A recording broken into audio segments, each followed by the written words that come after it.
merci d'être là dans notre défi du jour. Aujourd'hui les amis, on va fabriquer un trapéziste. Et oui, mais plus exactement, on va fabriquer un petit Jules Léotard. Vous ne savez pas qui c'est? C'est l'inventeur du trapèze volant. Et oui, allez, petite histoire. Jules Léotard est né le 1er août 1838 à Toulouse. Son père dirige un gymnase. Il est professeur d'acrobatie au sol et Jules se spécialise dans la discipline des anneaux. Doué à l'école, il se dirige vers des études juridiques pour devenir avocat. Mais le cirque le fascine et il décide de changer de voie. Son père installe au gymnase un bâton attaché par 2 cordes accroché au plafond. Ça y est, le trapèze est né. Il se produit pour la première fois au monde le 12 novembre 1859 au cirque Napoléon, qui est maintenant le cirque d'hiver de Paris. Il se lance dans le vide et se balance entre 2 trapèzes. Le numéro s'appelle la course au trapèze. Ce sont des trapèzes fixes et la prouesse est extraordinaire. Cela enflamme le tout Paris. Le trapèze devient la référence du cirque. Dans ce numéro filial, chacun a un rôle millimétré et chronométré. Son père se tenait sur un ponton et lançait les trapèzes à son fils, qui se jetait du haut de la coupole dans le vide et se balançait de trapèze en trapèze, tel un oiseau. Et tout ça sans filet. Il y avait entre 6 à 8 mètres qui séparaient les 2 trapèzes.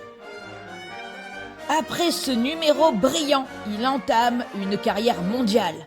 Mais malheureusement, la maladie l'emporte à l'âge de 32 ans. Il a marqué le monde du cirque avec son talent et son allure plus qu'athlétique, et vêtu d'un juste-au-corps qu'il créa pour la pratique aérienne. À ce jour, cette tenue est toujours utilisée par les gymnastes et les circassiens. Cela porte son nom, on appelle ça un léotard. Aujourd'hui, le trapèze a bien évolué. Différentes sortes sont apparues sur nos pistes. Le trapèze fixe, le Washington, le double trapèze. Mais ça, c'est une autre histoire.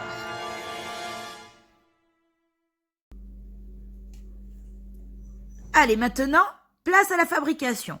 Dessinez votre trapéziste. Découpez-lui les bras. Ensuite, vous peignez le trapéziste des 2 côtés. Ensuite, découpez la piste dans un carton. Fabriquez les 2 poteaux et faites un petit trou. Prenez une paille que vous coupez en 3 parties. 2 parties au niveau des épaules et une partie au niveau des omoplates de votre trapéziste. Collez le tout et traversez d'un cure-dent les 3 parties. Pour éviter que cela ne bouge, faites un petit arrêt. Pour la manivelle, prenez une pique à brochette. Fabriquez un rond en carton et transpercez la rondelle. Prenez un bout de paille pour fabriquer la manivelle. Vous la collez sur votre rondelle. Cela va permettre à la manivelle de tourner. Piquez la brochette entre les 2 poteaux. Collez 2 cure-dents dans les mains du trapéziste et le tour est joué.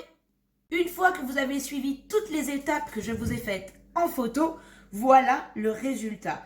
Vous allez donc coller, alors moi j'ai mis du scotch et de la colle, des petits bouts de bois au niveau des mains. Moi j'ai pris des cure-dents que j'ai collés à ma brochette et j'ai rajouté du scotch pour bien maintenir mon trapéziste.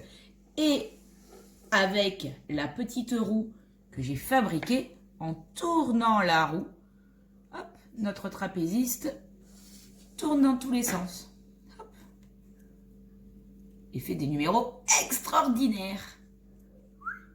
Voilà, j'ai fait une petite piste, j'ai mis mes petits poteaux et on a notre trapéziste. Alors c'est à vous les amis aujourd'hui de fabriquer votre trapéziste. Vous avez donc besoin pour ça d'une brochette, de cure-dents, d'un peu de carton et d'une paille pour pouvoir fabriquer le système au niveau des épaules pour que le trapéziste puisse bouger. Si vous n'avez pas de paille, pas de panique.